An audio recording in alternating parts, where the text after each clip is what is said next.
नमस्कार YouTube family मित्रांनो आणि मैत्रिणींनो, आपल्या या यूट्यूब चॅनलमध्ये तुम्हा सर्वांचं अगदी मनपूर्वक स्वागत आहे. तुम्ही जर आपल्या चॅनलवर नवीन असाल तर या चॅनलला आत्ताच सबस्क्राईब करून ठेवा आणि ही स्टोरी जर तुम्हाला आवडली तर आपल्या जवळच्या लोकांना शेअर करा. त्याचबरोबर या स्टोरीला एक लाईक नक्की करा.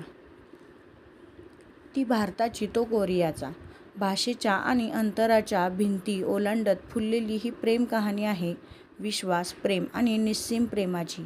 कधी गोड तर कधी भावनिक तर कधी हृदयाचा ठाव घेणाऱ्या क्षणांनी भरलेली ही अनोखी सफर तुमच्या मनाला स्पर्श करून जाईल. नशिबाने त्यांना हजारो किलोमीटर दूर जन्म दिला, पण प्रेमाने त्यांना एकमेकांच्या हृदयात घर दिलं. चला तर मग वळूया आपल्या आजच्या भागाकडे. अनाया स्तब्ध झाली. पण त्याचा माझ्याशी काय संबंध? ती म्हणाली. मिस्टर हान म्हणाले, मला अजून खात्री नाही, पण तुझं हे पेंडंट पाहून मला ती मुलगी आठवली. अनाया काही बोलणार इतक्यात एक ओळखीचा आवाज आला. अनाया पटकन मागे वळली. समोर जुनहो उभा होता. त्याची नजर थेट मिस्टर हान यांच्यावर गेली. तो म्हणाला, मिस्टर हान, तुम्ही इथे? मिस्टर हान हसतच म्हणाले, फक्त एका जुन्या रहस्याचा मागोवा घेतोय. हे ऐकताच जुनहोच्या चेहऱ्यावर गंभीर भाव आले. जणू त्याला काही माहीत होतं. अनाया हे सगळं पाहत होती. ती थोड्या कठोर आवाजात म्हणाली, तुम्हा दोघांना नेमकं काय ठाऊक आहे? पण ते दोघेही काहीच बोलले नाहीत. ते शांतच राहिले. अनाया मात्र खूपच अस्वस्थ झाली होती, त्यामुळे ती तिथून निघून जाते. त्या संध्याकाळी किम कुटुंबाच्या बंगल्यात सुजीन अनायाचा फोटो हातात घेऊन बसली होती. तिच्या डोळ्यात अश्रू होते. ती म्हणाली, नाही, हा योगायोग असूच शकत नाही. एवढ्यात जुनहो आत आला. मॉम.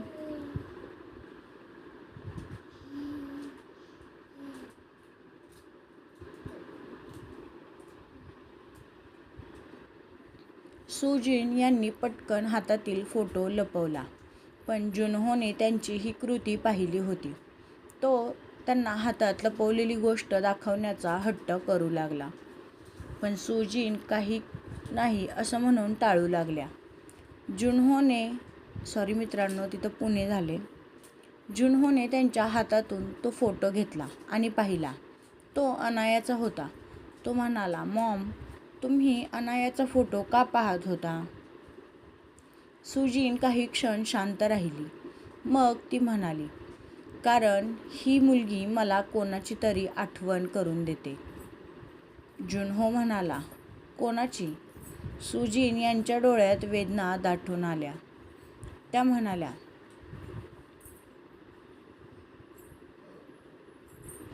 माझ्या हरवलेल्या बहिणीची. जुनहो जागच्या जागीच स्तब्ध झाला. व्हॉट? तो म्हणाला. दुसऱ्या बाजूला सोयाने एक फाईल उघडली आणि पुढच्याच क्षणी तिच्या चेहऱ्यावर एक क्रूर स्मित उमटलं. त्या फाईलमध्ये अनायाच्या जन्मासंबंधीचा एक जुना दस्तऐवज होता. त्यावर मोठ्या अक्षरात लिहिलं होतं, ॲडॉप्शन रेकॉर्ड कॉन्फिडेन्शियल. सोयांच्या डोळ्यात चमक आली. ती म्हणाली, तर हे आहे तुझं रहस्य, मिस अनाया जोशी. तू माधव जोशी आणि सविता जोशी यांची खरी मुलगी नाहीस.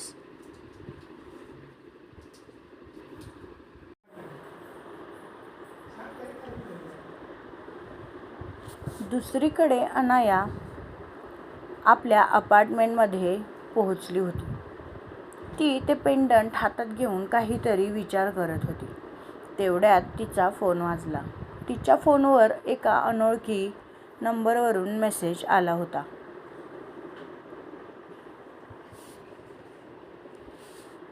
जर तुला तुझ्या भूतकाळाचं रहस्य जाणून घ्यायचं असेल तर उद्या रात्री 8 वाजता हान नदीच्या पुलावर ये.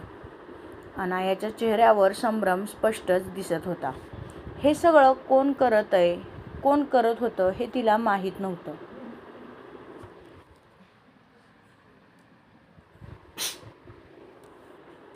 पण त्या भेटीनंतर तिचं आयुष्य कायमचं बदलणार होतं.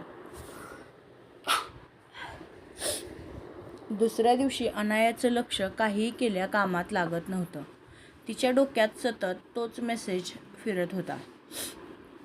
तिला हे समजत नव्हतं की भारतापासून दूर इथे अनोळखी देशात असा कोण व्यक्ती आहे ज्याला तिचं एखादं रहस्य ठाऊक होतं, जे मी भारतात असतानाही मला कधी समजलं नाही. ती विचार करतच संध्याकाळ होती.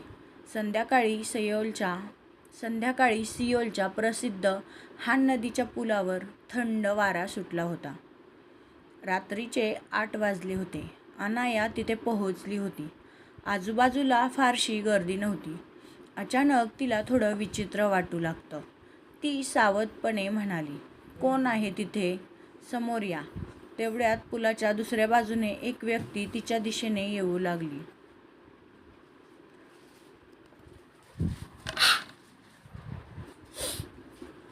जशी ती व्यक्ती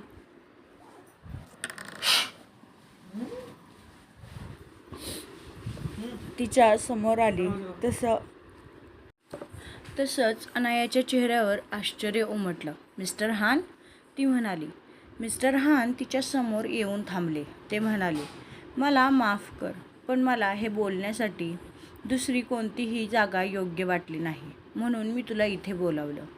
अनाया म्हणाली, "तुम्हाला असं काय ठाऊक आहे?"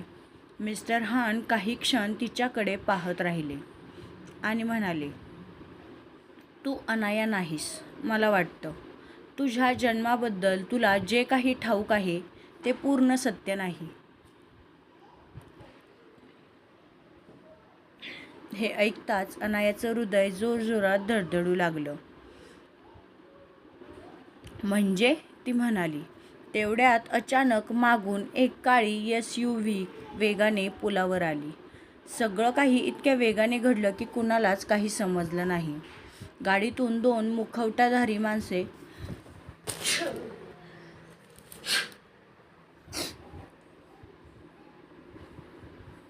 बाहेर आली. "तिला पकडा," ते ओरडले. "कोण आहात तुम्ही?" अनाया म्हणाली. पण त्यांनी उत्तर देण्याऐवजी ते दोघेही तिच्याकडे धावले.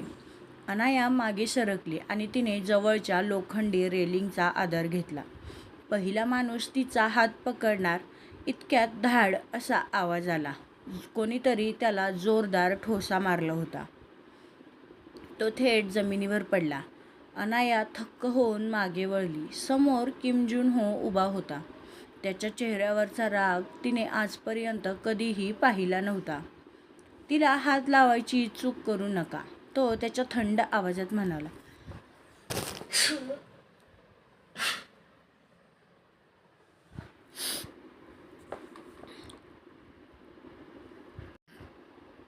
"बॉस, तुम्ही इथे कसे?"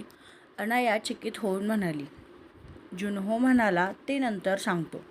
दुसरा माणूस जुनहोवर झेपावला, पण त्याने त्याचा हात पकडून त्यालाही खाली आपटलं. काही क्षणातच दोघेही पळून गेले. पुलावर पुन्हा एकदा शांतता पसरली. पण अनाया अजूनही धक्क्यातच होती. ती म्हणाली, "तुम्ही माझा पाठलाग करत होता का?" जुनहोने एक श्वास सोडला आणि म्हणाला, "हो." इतक्यात अनाया पुन्हा म्हणाली, "पण का?" क्षणभर शांतता पसरली. जुनहो तिच्याकडेच पाहत म्हणाला, "कारण मला तुझी काळजी वाटत होती." हे ऐकताच अनायाचं हृदय एका क्षणासाठी थांबल्यासारखं झालं. पहिल्यांदाच जुनहोने इतक्या स्पष्टपणे तिची काळजी व्यक्त केली होती. दोघेही काही क्षण एकमेकांत हरवून जातात. पण तेवढ्यात मिस्टर हान यांचा आवाज येतो. अनाया आणि जुनहो दोघेही त्यांच्याकडे धावतात. मिस्टर हान यांच्या हातात एक जुना फोटो होता. ते थरथरत्या आवाजात म्हणाले, "मी तुला सत्य सांगणार होतो. तू फक्त अनाया जोशी नाहीस." अनायाच्या डोळ्यात भीती आणि उत्सुकता दोन्ही होत्या. "मग मी कोण आहे?" ती म्हणाली.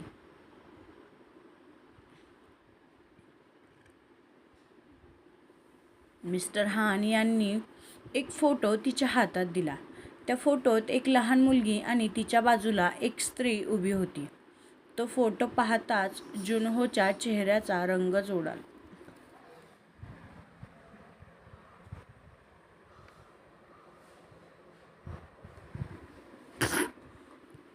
मॉम, तो म्हणाला. त्या फोटोतील स्त्री इतर कोणीही नसून किम सुजिन होती. अनाया आणि जुनहो काही क्षण स्तब्ध झाले. मिस्टर हान हळूच शब्दात म्हणाले, या रहस्याचा संबंध फक्त तुझ्याशी नाही, तर किम कुटुंबाशी देखील आहे. दूरवर अंधारात उभी असलेली एक व्यक्ती हे सगळं पाहत होती. ती होती कांग सोयान. तिच्या हातात तेच रिपोर्ट होते आणि चेहऱ्यावर एक धोकादायक स्मित.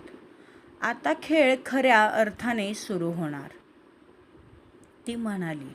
हान नदीच्या त्या घटनेनंतर अनाया अजूनही धक्क्यातच होती. ती तो फोटो हातात घेऊन हे सगळं काय आहे असं अनाया थरथरत्या आवाजात म्हणाली. मिस्टर हान पुढे येऊन काही बोलणार तोच जुनहो पुढे आला. इनाफ. त्याचा आवाज नेहमीपेक्षा जास्तच कठोर होता. तो म्हणाला, आत्ता नाही. ती आधीच खूप मोठ्या धक्क्यात आहे आणि तिने खूप काही सहन केलं आहे. पहिल्यांदाच आज अनायासाठी कोणीतरी इतक्या ठामपणे उभं राहिलं होतं. जुनहो तिला हाताला धरून घेऊन जातो आणि कारमध्ये बसवतो. त्यानंतर तो स्वतः देखील ड्रायव्हर सीटवर बसतो. अनाया शांतपणे कारच्या खिडकीतून बाहेरचं दृश्य पाहत होती. दोघांमध्येही शांतता होती. अचानक अनाया म्हणाली, तुम्हाला माहीत आहे का? जुनहो म्हणाला, कशाबद्दल? अनाया म्हणाली, माझ्या पेंडंटबद्दल. जुनहो काही क्षण शांत राहिला आणि नंतर म्हणाला, नाही, पण आता मला सगळंच जाणून घ्यायचं आहे. अनायाने त्याच्याकडे पाहिलं. ती म्हणाली, पण का? जुनहोने गाडी एका बाजूला थांबवली आणि तिच्याकडे वळला. तो म्हणाला, कारण तू माझ्यासाठी खूपच महत्त्वाची आहेस. त्याचे हे शब्द अनायाच्या कानावर पडताच तिचं हृदय जोरजोरात धडधडू लागलं. काही क्षण दोघेही एकमेकांकडेच पाहत राहिले. अनायाने पहिल्यांदाच जुनहोच्या डोळ्यात प्रेम पाहिलं होतं. तो तिला थंड CEO वाटत नव्हता, तर एक काळजी करणारा व्यक्ती भासत होता. त्याच क्षणी जुनहोचा फोन वाजला. फोन कांग सोयांचा होता.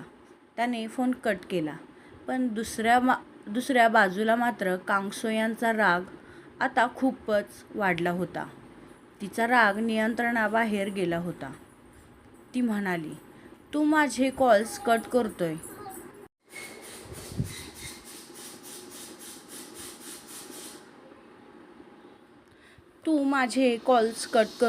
तेही त्या मुलीसाठी? तिने रागाने टेबलवरचा ग्लास फेकून दिला. फाईन, आता मी तिला सोडणार नाही. दुसऱ्या दिवशी JK ग्रुपमध्ये सर्व कर्मचारी एका महत्त्वाच्या मीटिंगसाठी जमले होते. अनाया आत आली. तेवढ्यात मोठ्या स्क्रीनवर अचानक काही डॉक्युमेंट्स दिसू लागले. Adoption record.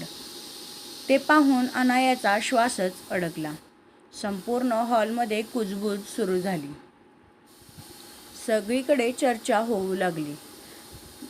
म्हणजे ती जोशी कुटुंबाची खरी मुलगी नाही? तिला दत्तक घेतलं आहे?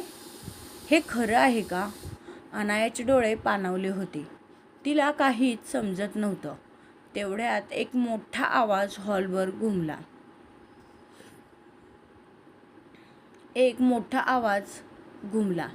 Screen of. संपूर्ण हॉल शांत झाला. जुनहो सर्वांसमोर उभा राहिला. त्याच्या डोळ्यात राग स्पष्ट दिसत होता. तो म्हणाला, ही कंपनी आहे. कोणाचंही वैयक्तिक आयुष्य उघड करण्याची जागा नाही. सर्वजण फक्त शांत उभे होते. जुनहो पुढे म्हणाला, आणि हो, एखादी व्यक्ती त्याच्या जन्माने नाही तर तिच्या कर्माने ओळखली जाते. त्याची नजर थेट अनायावर गेली. Miss Anaya Joshi earn her place here. Nobody gave it to her. तो म्हणाला. अनायाच्या डोळ्यात पाणी होतं. कारण आज त्याने पुन्हा एकदा सर्वांसमोर तिच्या बाजूने ठामपणे उभा राहिला होता. सोयान मात्र संतापाने थरथरत होती. तिचा प्लॅन पुन्हा एकदा फसला होता. आणि तिला अजून एक गोष्ट दिसली होती. ती म्हणजे जुनहो ज्या नजरेने अनायाकडे पाहत होता ती फक्त काळजीची नव्हती.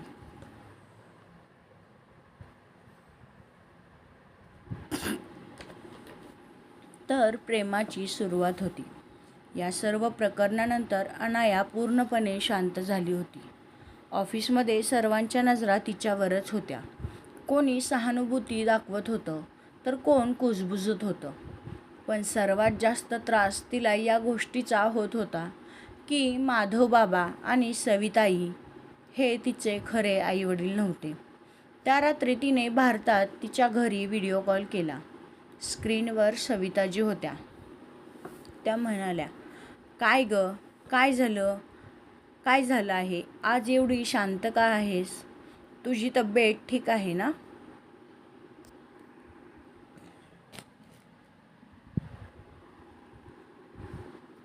अनायाच्या डोळ्यात पाणी आलं. ते पाहून सविताजी घाबरल्या आणि म्हणाल्या, काय झालं बाळा?" अनायाचा आवाज थरथरला. ती म्हणाली, "आई, बाबा, मी खरंच तुमची मुलगी आहे का?" दुसऱ्या बाजूला शांतता पसरली होती. माधव आणि सविता एकमेकांकडे पाहू लागले. काही क्षणांनी माधव म्हणाले, "बाळा अनाया, तू आमचीच मुलगी आहेस. फक्त तू आमच्या पोटी जन्म घेतला नाहीस." ती पुटपुटली, "म्हणजे हे खरं आहे तर?" सविता देखील रडत होत्या. त्या म्हणाल्या, "हो बाळा, हे खरं आहे. पण आम्ही तुला कधीच आमच्या मुलीपेक्षा वेगळं समजलं नाही. तू आमच्यासाठी नेहमीच आमची मुलगी होतीस आणि कायम राहशील." अनाया काहीच बोलू शकली नाही. तिने फोन कट केला. आज पहिल्यांदाच ती पूर्णपणे कोसळली होती. दुसऱ्या दिवशी ती ऑफिसला गेलीच नाही. जुनहोने तिच्याविषयी त्याच्या असिस्टंटला विचारलं. तो म्हणाला, "सर, ती आज आलीच नाही." त्याचे शब्द ऐकताच जुनहोच्या चेहऱ्यावर काळजी उमटली.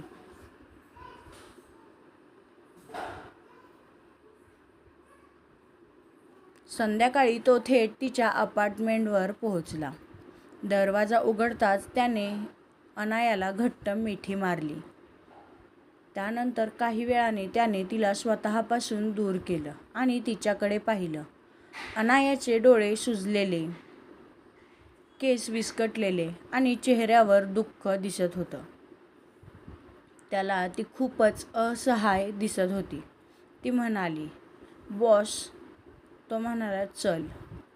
अनाया म्हणाली, "पण कुठे?" जुनहो म्हणाला, "प्रश्न विचारू नकोस."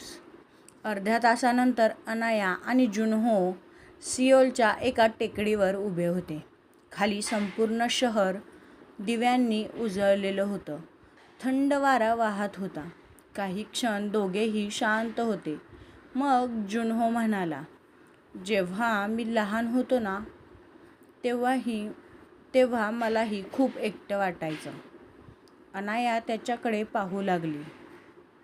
जुनहो म्हणाला, "माझ्याकडे पैसा होता, नाव होतं, पण फक्त माझ्याशी मनापासून बोलणारं कोणीही नव्हतं." त्याने अनायाकडे पाहिलं आणि म्हणाला, "पण तुझ्याकडे आहे. माधव अंकल, सविता आंटी आहेत, ज्यांनी तुला खूप प्रेम दिलं. रक्ताच्या नात्यांपेक्षा ते नातं खूपच मोठं आहे." अनायाच्या डोळ्यात पुन्हा एकदा अश्रू तरळले.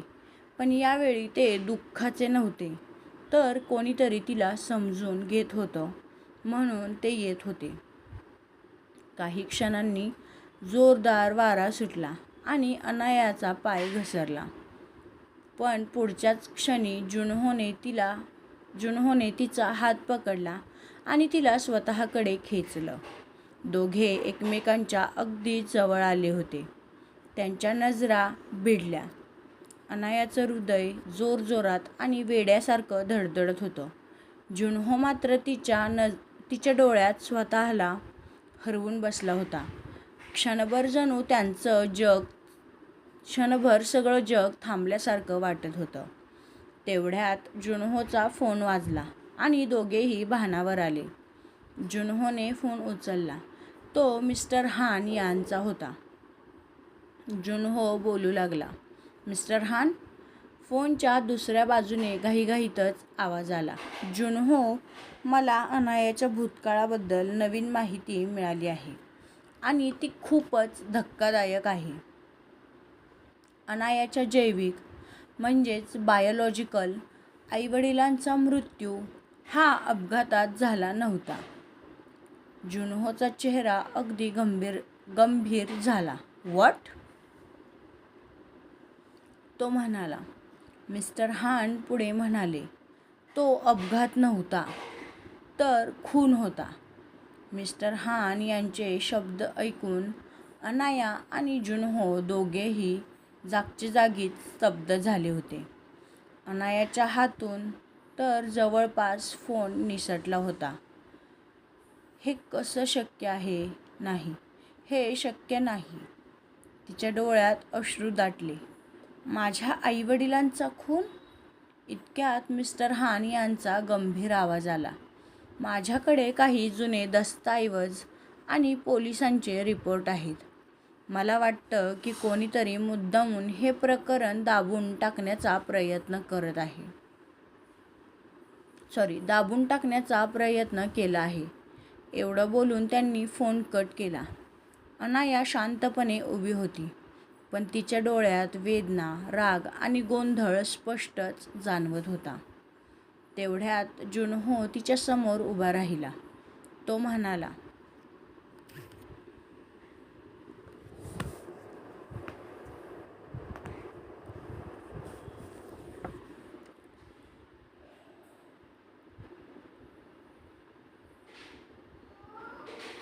तू काळजी करू नकोस. काहीही झालं तरीही मी सत्य शोधणार, मग त्याची किंमत काहीही असो. अनायाने त्याच्याकडे पाहिलं आणि ती म्हणाली, पण का? तुम्ही माझ्यासाठी एवढं का करताय? जुनहो शांत झाला. आज पहिल्यांदाच त्याच्याकडे तिच्या प्रश्नाचं उत्तर नव्हतं. कारण अनाया आता त्याच्यासाठी फक्त एक कर्मचारी राहिली नव्हती. तो हलकसं हसत म्हणाला, कारण मला अन्याय आवडत नाही. त्याचे उत्तर ऐकून अनाया हसली. खोटं, ती म्हणाली. जुनहो म्हणाला, काय? अनाया पुन्हा म्हणाली, सीईओ किम जुन हो खोटं बोलण्यात फारच वाईट आहेत. क्षणभर दोघेही हसू लागतात. बऱ्याच दिवसांनी अनायाच्या चेहऱ्यावर खरं हसू उमटलं होतं. दुसऱ्या दिवशी कांग सोयान आपल्या ऑफिसमध्ये बसली होती. तिच्यासमोर एक माणूस उभा होता. तो म्हणाला, मिस्टर हान जुन्या केसचा तपास करत आहेत. सोयांच्या चेहऱ्यावरचे भाव पूर्णपणे बदलले. ती म्हणाली, किती माहिती मिळाली आहे त्यांना? तो व्यक्ती म्हणाला, अजून पूर्ण नाही. सोयान म्हणाली. सोयान काही क्षण विचारात पडली आणि मग म्हणाली, मिस्टर हानवर लक्ष ठेवा आणि कोणत्याही परिस्थितीत हे सत्य बाहेर येता कामा नये. त्या माणसाने मान डोलावली. दुसरीकडे जुनहो आणि अनाया मिस्टर हान यांच्या ऑफिसमध्ये पोहोचले होते. त्यांच्या टेबलवर अनेक जुन्या फाईल्स आणि जुने फोटो होते. त्यातील एक फोटो मिस्टर हान यांनी पुढे केला. हा बघ. अनायाने तो फोटो हातात घेतला. ज्यात तिचे बायोलॉजिकल आईवडील होते, पण त्यांच्यासोबत आणखी एक व्यक्ती देखील उभी होती. ती व्यक्ती पाहताच जुनहोच्या चेहऱ्यावरचा रंग उडाला. हे अशक्य आहे, तो म्हणाला. तुम्ही यांना ओळखता का? अनायाने विचारलं. जुनहो काही बोलण्याआधीच मिस्टर हान म्हणाले, हो, कारण हा माणूस JK ग्रुपचा माजी व्हाईस चेअरमन होता. अनाया थक्क झाली. ती म्हणाली, म्हणजे माझ्या आईवडिलांचा JK ग्रुपशी संबंध होता? मिस्टर हान म्हणाले, हो, आणि म्हणूनच कदाचित त्यांचा जीव गेला आहे. अचानक धाड असा आवाज झाला आणि ऑफिसची काच तुटली. एक दगड आत येऊन पडला. त्यासोबत एक चिठ्ठी देखील बांधलेली होती. जुनहोने ती उघडली. त्यावर लिहिलं होतं, भूतकाळ उकरण्याचा प्रयत्न करू नका, नाहीतर पुढचा नंबर मिस्टर हान यांचा असेल. ते वाचताच अनायाच्या अंगावर काटा आला. हे आता फक्त एक रहस्य राहिलं नव्हतं, तर कोणीतरी त्यांना सत्य शोधण्यापासून थांबवण्याचा प्रयत्न करत होतं. तर मित्रांनो आणि मैत्रिणींनो, आपला आजचा भाग इथेच संपत आहे. हा भाग तुम्हाला कसा वाटला हे मला कमेंट करून सांगायला विसरू नका. त्याचबरोबर तुम्ही जर आपल्या चॅनेलला अजूनही लाईक, शेअर आणि सबस्क्राईब केलं नसेल तर आत्ताच करा. ही स्टोरी खूपच इंटरेस्टिंग आणि रंजक वळणावर जाणार आहे, त्यामुळे नक्की फॉलो करा. चला तर मग भेटूया पुढच्या भागात. तोपर्यंत बाय बाय.